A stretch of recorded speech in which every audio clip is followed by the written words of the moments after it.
point which Dr. Nanda made in the morning, the way we should be looking forward. One thing among the points which he said, that the delivery of examination is one area which should be automated.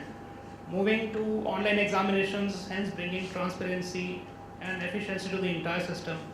On hearing this, I got an immediate connect, because the point which we are going to share, rather which I am going to share, is exactly on the same lines. I have come from Meritrack Services, which is India's largest examination services company.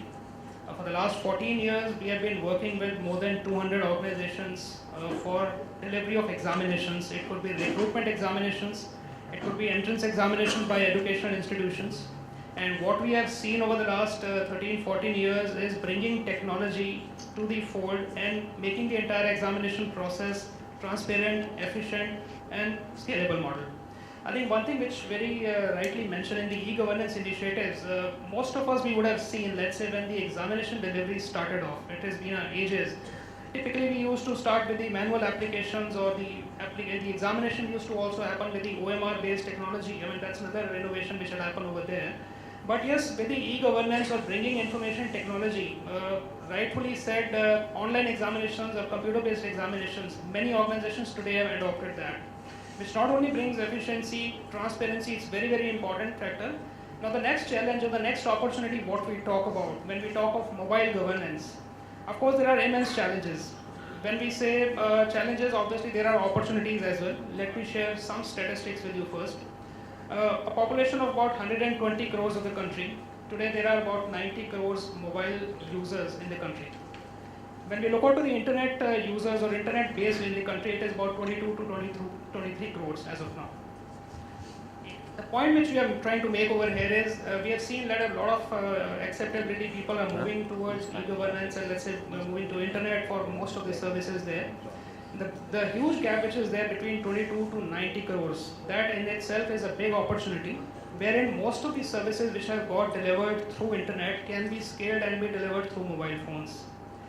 However, very importantly, Mr. Gupta also made a point that there are a lot of challenges, and the moment we talk of e-governance, it is nothing but delivery of services or e-governance through mobile. Of course, there are large opportunities, but challenges, as he rightfully said, in the rural areas when we talk about technology or the literacy as far as technology is concerned, adaptability of maybe its cost factor could be there. So those challenges do remain as of now. As an organization, so far while we have tested more than 3 crore examinations, 3 crore candidates in the last 14 years or so, a large component in the last couple of years has been moving towards online examination. If I was to say on a yearly basis, we conduct close to about 40 to 50 lakh examinations, of which nearly about 60% examination in the last year were delivered through computer-based. It's an online examination, and it's been moving quite significantly. The way we started off somewhere around maybe 2007-8, the things have been moving quite fast now. In the mobile governance also, there have been innovations, there have been initiatives taken by us, by many other organizations, by bringing mobile phones as an assessment tool. However, challenges do remain other than the technology or reach or affordability part. Even the examination when we are talking about, it will have its own limitation. The delivery of examination, it can be very brief, it could be only short quizzes. We must have seen in KBC what we see, Ghar Baitho Jeete Jackpot. That's one form in which mobile has been used for testing or let's say for assessment. So limitation here first we are talking about is it can be a very, very brief assessment which can be done. It may not be very pertinent for assessing a candidate's potential when we are talking of a recruitment or his aptitude for the entrance examination for let's say higher engineering courses or medical courses, whatever we talk about. So the one limitation we talk about is obviously the level of examination is going to be very, very limited in the mobile governance. Secondly, again building upon what Mr. Gupta said, like not many people in the rural areas will be very comfortable in delivering of let's say examination through mobile phones, and unless the model is not very kind of inclusive, it is not going to go beyond the maybe tier 1 or tier 2 cities. Again, we are going to have a very, very limited growth. On the other side, there is an immense opportunity and potential which exists among all of us. It not only applies to this field, but I'm sure like for other businesses, other services as well. So I think the challenge as an organization, as a society, as a country, what we feel that the availability of technology, the kind of acceptability of mobile technology, or let's say the understanding about how the entire the going is to work from the ground level, the acceptability has to come from those ground level, from the individuals.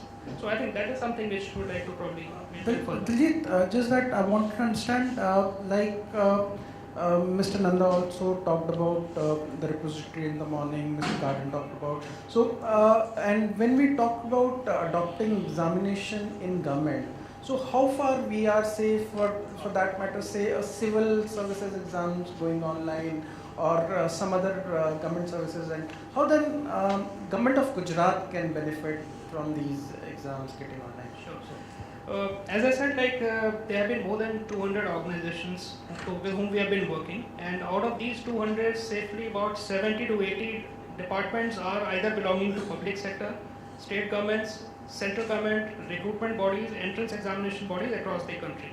Now the figure, when we talk about a particular state, let's say a recruitment body like a public service commission instead of Gujarat, or when we talk about a staff selection commission which looks after grade 3 and grade 4 recruitments, it could be entrance examination boards, professional examination boards, adopting technology by kind of moving the services or the activities which are done manually. I'll share some of the very relevant examples over here.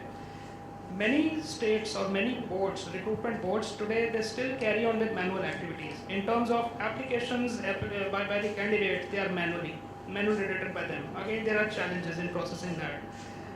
Most of the departments, while they would have moved from application stage, the conduct of examination or the delivery of examination still happens, and then OMR based, wherein we are circling among the, let's say, 3 or 4 options when we are choosing the one option. Again, scalability or maybe other various factors are there. But today, many departments, even when we talk about government organizations, they have adopted technology and they have moved towards online computer-based examination. And I'm sure, like even in state of Gujarat, while we have been talking to multiple stakeholders and such kind of organizations, they are very receptive in adopting the technology, in learning what other departments or other such bodies across the country they would have done in bringing transparency and efficiency to the system. However, as I said, like the next step, what we are talking is the real challenge will be on the mobile governance, taking in the examination itself. Of course, there are a lot of own set of challenges there, which we as a organization, as a society, we are trying to figure it out. Thanks, Diljit. And just want to understand from you, the fundamentals of all these developments will be documentation, digitization. So how this system can be strengthened laterally? So, first of all, let me quickly brief about that. We are talking, we heard it since morning about cloud, we heard about the document repository, then digitization, workflows. Quickly, I'll tell about why digitization is actually required. Because digitization, when we talk, we think about documents. Documents today are lifeline. We are talking about making a paperless office, which is not happening. But what we can try to make is less paper office.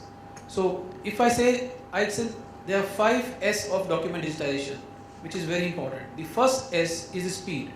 How you can speed up the process in the organization where the documents can be routed, or you can increase the efficiency of the organization. Second is the security. We saw today that there was a fire in Mantralaya. There was a recently fire in Jaipur, also in the Jaipur Palace, where a lot of documents are destroyed. Are these documents secure for us? No.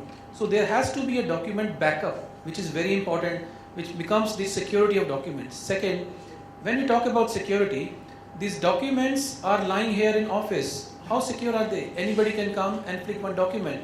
We will even not know about it. So once we digitize the document, we put in a repository, only a few people who have the access to this document can retrieve those documents. So that is second secure. Third is the statutory. Statutory compliance is very important for some verticals. We talk about the healthcare, we talk about the legal. We have to keep the documents for a certain period of time where we have to refer those documents. Today, if we talk about the courts, maybe the high courts and supreme courts, the people are asked, or judges are asked to bring, not to bring the hard copy of the file, but they bring a CD where they can open the documents and refer to all the case history of the documents. So from the statutory point of it, the document digitization is very important. Then the fourth S comes is the sharing of documents. Today, if I have to send a document from Delhi to Mumbai, I have to send a hard copy of file which takes 2 to 3 days. This delays the complete process. If I have my document in a digitized format, I can immediately send by email to someone, Or if all the departments are connected, I can give access right to a repository where he can immediately go and download the documents. So sharing becomes easy. Then the last S, which very important, is the search. We all talked about the document digitization. But what next? Is it easy for us to retrieve the documents? Yes or no? So search becomes very important. Today we can scan the documents and keep in the repository. It becomes today 10,000, 1 lakh, 10 lakh, 10 crores. But tomorrow after 5 years, if I have to find one particular document out of a file of 100 pages, is it easy for me to search? This is also we have to keep in mind. So if we can create a file which has a searchable PDF, you can immediately look and find out for a word throughout the file, and you can say, okay, I have to find out a word just brief. So that becomes very easy for me to search documents. So digitization today is limited to only 5 things. Speed of the process, increase the efficiency. Second is the statutory compliance, sharing, then the security and the search part of it. Now coming to the digitization, where all it is important. Digitization starts from me. Today we don't take care of our personal documents. So the technology has evolved. Earlier there were a lot of old documents which were scanned in the back end of the office. Today digitization is happening in the front end. You go to any bank, you will find a scanner there where they scan your KYC and upload into the system. You go to insurance company, they will have a scanner to upload document into a system where it goes to a workflow and automatic approval happens. Now it has even gone to mobility scanning where there are the products available which you don't even need a power to switch on the product. You connect with any USB based device or a laptop or few of the Android devices. You take the device and go to consumer, collect the documents there. This will be helpful in the kind of Jan Dhan Yojana where we have to open a lot of accounts which was shared by Prime Minister recently. The person can go to customer, take all the documents, scan the documents there and then and upload into a system. So this is how the evolution in digitization is happening from last 3-4 years. Even Mr. Gupta shared about the land records which Gujarat has initiated a long back. So there are a lot of works to be done, and every vertical, every department, digitization is important because documents are in every organization. We have to take care of documents.